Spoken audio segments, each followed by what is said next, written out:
गीता बहुत उच्च कोटि का ग्रंथ है, विश्व का श्रेष्ठ, इसको कहने से श्रेष्ठता नहीं आएगी। बंधुओं, इस गीता ग्रंथ का आचरण करने से ही मनुष्य श्रेष्ठ हो सकता है, वह देश श्रेष्ठ हो सकता है, समाज श्रेष्ठ हो सकता है। इस समय बंधुओं, मेरे विचार से भारत में भारतीयों को इस गीता, श्रीमद् भगवत गीता के ज्ञान की आवश्यकता है, इसके आचरण की आवश्यकता है।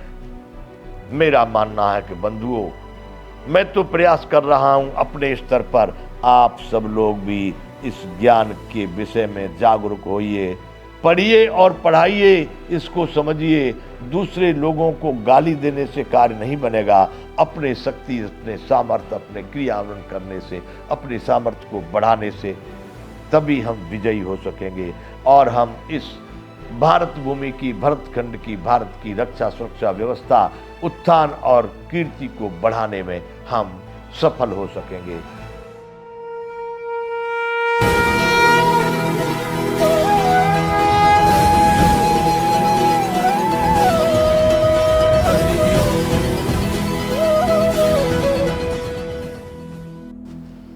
जय विश्व बंधु। तो बंधुओं, ये संपूर्ण गीता ज्ञान इंद्रियाणी पराण्याहुर इंद्रिय परमं मन मनसस्तु पराबुद्ध ये बुद्धि पर तत्व सह। अर्जुन, इंद्रियों को तू इस स्थूल शरीर से पर यानी सूक्ष्म समझ, बलवान समझ, और इन इंद्रियों से पर मन है, मन से भी परे बुद्धि, और बुद्धि से भी अत्यंत परे पर है वह आत्मा है। तू उस आत्म तत्व है, तू आत्मा है। तेरे ये सभी मंत्री हैं, तेरे सभी कर्मचारी हैं, तू इसके मोह में मत पड़। इंद्रियाणि पराण्याहुर इंद्रिय वे परमं मन मनसस्तु पराबुद्धो यो बुद्धि पर तत्व सह। सह यानी वह यानी आत्मा। इंद्रियों को तू इस स्थूल शरीर, ये जो शरीर हाथ पांव तलवा से लेकर तलुआ तक जो शरीर का पिजड़ा खाका आपको दिखाई दे रहा है, भगवान कह रहे हैं इस शरीर से, इस स्थूल शरीर से तू इंद्रियों को सूक्ष्म, श्रेष्ठ, बलवान और सूक्ष्म समझ। इस शरीर से जैसे आंख, कान, इस शरीर इनके अंदर में काम कर रहा है। शरीर इनके सामने कुछ नहीं है, इनकी वैल्यू नहीं है। इस स्थूल शरीर से तू इंद्रियों को परे, बलवान, श्रेष्ठ और सूक्ष्म समझ।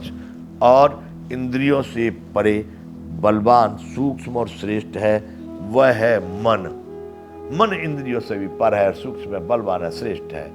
मन से भी जो परे है और श्रेष्ठ है वह बुद्धि है। बुद्धि जो निर्णयात्मक, निश्चयात्मक, जो निर्णय देती है, होना चाहिए, नहीं होना चाहिए, करना है कि नहीं करना, सही है कि, जो उचित अनुचित का व्यवहार करके जो ठीक निर्णय देती है, जो सत्ता इस उचित योग्य योग्य का निर्णय करने वाली है, उसको बुद्धि कहते हैं। इसलिए शरीर से सूक्ष्म, बलवान, श्रेष्ठ और पर हैं इंद्रियां। इंद्रियों से पर और बलवान, श्रेष्ठ, सूक्ष्म है मन। मन से भी जो बलवान और पर और श्रेष्ठ, सूक्ष्म है वो है बुद्धि। और यो बुद्धि पर तत्व सह, और जो बुद्धि से भी परम, बहुत पर है, बहुत श्रेष्ठ है, बहुत बलवान है, बहुत सूक्ष्म है, जो कभी भी समझ में भी नहीं आता है लोगों के, वह है आत्मा। यो बुद्धि पर तत्व सह, जो बुद्धि से भी बहुत पर है वह आत्मा है। अर्जुन, इसलिए तू उस स्वरूप में स्थित होकर के तू एक आत्मा है, उसको समझ करके इन काम के निवास स्थान कौन कौन? इंद्रियाणी पराण्याहुर इंद्रिय परमं मन मनसस्तु पराबुद्धो यो बुद्धि पर तत्व सह। ये शरीर से सूक्ष्म, इंद्रिया, इंद्रियों सूक्ष्म, मन, मन से सूक्ष्म, बुद्धि, बुद्धि से, अब ये मन बुद्धि, ये इसके निवास स्थान है। इनसे परे तू आत्मा है, मन, बुद्धि और इंद्रियों से परे जो ये काम के निवास स्थान है। तू शुद्ध सच्चिदानंद परम आनंद स्वरूप आत्मा है, इसलिए इन सब को बस में कर।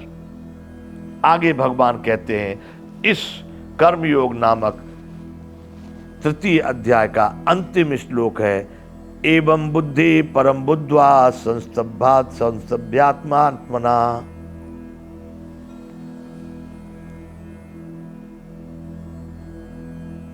अर्जुन से भगवान अंत में कह रहे, एवं बुद्धि परम बुद्ध्वा संस्तभ्यात्मात्मना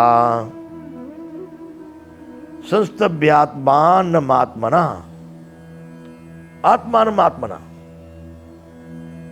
जय शत्रुम महाबाहो कामरूपम दुराशदम। एवं बुद्धे परम बुद्ध्वा संस्तभ्यात्मानमात्मना संस्तभ्यात्मानमात्मना, अत्यंत श्रेष्ठ आत्मा को जानकर बुद्धि से अत्यंत परम और श्रेष्ठ अत्यंत श्रेष्ठ आत्मा को जानकर बुद्धि के द्वारा मन को बस में करके, हे महाबाहो तू इस कामरूप दुर्जय शत्रु को मार डाल। अब भगवान ने सारी कहानी बताई कि इसके निवास स्थान। अर्जुन का प्रश्न है कि अथ केन प्रयुक्तम पापम चरति पुरुषया निश्चिन्न प्रभाषणे बलादेव नियोजित है। भगवान कहते कामेश क्रोधेश रजोगुण समुद्र महासनो महापापमा विद्धि में वैरणम धूमिनावृत्ते यतो बता यतो वैरथो दरसा मलेन च यतोल्वेनावृतो तदा तेनेनमावृतम। इंद्रियाणि मनोबुद्धि रस्याधिष्ठानुच्यते एतैर् विमोह्यते ज्ञानमावृत्त देहिनम। भगवान कहे कि इंद्रिय मन बुद्धि इसके अधिष्ठान है, इसके रहने के निवास स्थान है, और इंद्रिय मन बुद्धि इसके निवास स्थान है। शरीर से इंद्रियां सूक्ष्म हैं, इंद्रियों से मन सूक्ष्म और परे है, मन से बुद्धि, बुद्धि से श्रेष्ठ आत्मा है। इसलिए हे अर्जुन तू शुद्ध सच्चिदानंद घन उस आत्म तत्व को समझ।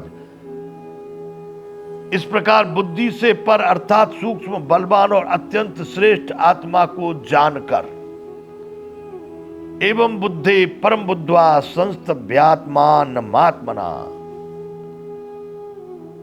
जय शत्रु महाबाहो काम रूपम दुरासदम। हे अर्जुन, इस बुद्धि से भी जो बड़ा सूक्ष्म है, उस सच्चिदानंद घन स्वरूप परमात्मा को बंधुओं, आप भी वही है। आप भी कोई हाड़ मांस श्रोम त्वचा नाड़ी नहीं है। आप भी कोई इन धातुओं से बने हुए एक पुतला के रूप में एक घर आप नहीं हैं।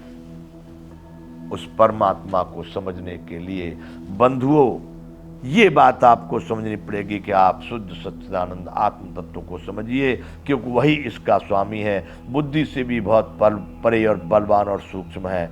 वह चाहे तो क्या नहीं कर सकता। इसलिए भगवान ने अंत में कहा, इस प्रकार बुद्धि से पर अर्थात सूक्ष्म बलवान और अत्यंत श्रेष्ठ आत्मा को जानकर और बुद्धि के द्वारा मन को बस में करके, हे महाबाहो तू इस काम रूप दुर्जय शत्रु को मार डाल। बंधुओं, आप अपने जीवन में इस काम से बचिए। काम बहुत बड़ा घातक है। काम से मनुष्य के जीवन नष्ट भ्रष्ट हो गए। उन लोगों को तो कुछ पड़ी नहीं है जिनको राष्ट्र धर्म प्रकृति प्राणी या कुछ अपने पूर्वज या परंपरा, जिनको इन चीजों का कोई ज्ञान नहीं है। केवल वो विषय भोगों के लिए पैदा हुए, अपने खाएंगे पिएंगे, संतान पैदा करेंगे, मर जाएंगे। ऐसे लोगों से तो क्या अपेक्षा की जाएगी। उनको क्या करना है क्या नहीं करना इसका बोध ही नहीं है। लेकिन जो विद्वान, जो शासक, जो उस कक्षा में पहुंचे हुए लोग हैं, उन लोगों को आवश्यक होगा कि वो इस गीता सार को, गीता ग्रंथ को, गीता ज्ञान को अवश्य ग्रहण करें। क्योंकि यदि उन्होंने इसको नहीं पाया तो देश की, अरे देश में जब कहते हो कि गीता सर्वश्रेष्ठ ग्रंथ है तो इसका आचरण भी करके देखिए। जब सर्वश्रेष्ठ है तो इसका आचरण कितना श्रेष्ठ होगा। केवल गीता की महानता करने से गीता बड़ा श्रेष्ठ ग्रंथ है, गीता बहुत उच्च कोटि का ग्रंथ है, विश्व का श्रेष्ठ, इसको कहने से श्रेष्ठता नहीं आएगी। बंधुओं, इस गीता ग्रंथ का आचरण करने से ही मनुष्य श्रेष्ठ हो सकता है, वह देश श्रेष्ठ हो सकता है, समाज श्रेष्ठ हो सकता है। इस समय बंधुओं, मेरे विचार से भारत में भारतीयों को इस गीता श्रीमद् भगवत गीता के ज्ञान की आवश्यकता है, इसके आचरण की आवश्यकता है। मेरा मानना है कि बंधुओं, मैं तो प्रयास कर रहा हूं अपने स्तर पर, आप सब लोग भी इस ज्ञान के विषय में जागरूक होइए, पढ़िए और पढ़ाइए, इसको समझिए। दूसरे लोगों को गाली देने से कार्य नहीं बनेगा। अपने शक्ति, अपने सामर्थ्य, अपने क्रियान्वयन करने से, अपने सामर्थ्य को बढ़ाने से तभी हम विजयी हो सकेंगे और हम इस भारत भूमि की, भरतखंड की, भारत की रक्षा सुरक्षा व्यवस्था, उत्थान और कीर्ति को बढ़ाने में हम सफल हो सकेंगे। बंधुओं, यहाँ यह कर्मयोग नामक तृतीय अध्याय पूर्ण होता है। आगे कल चौथे अध्याय को प्रारंभ करेंगे। जय विश्व बंधु।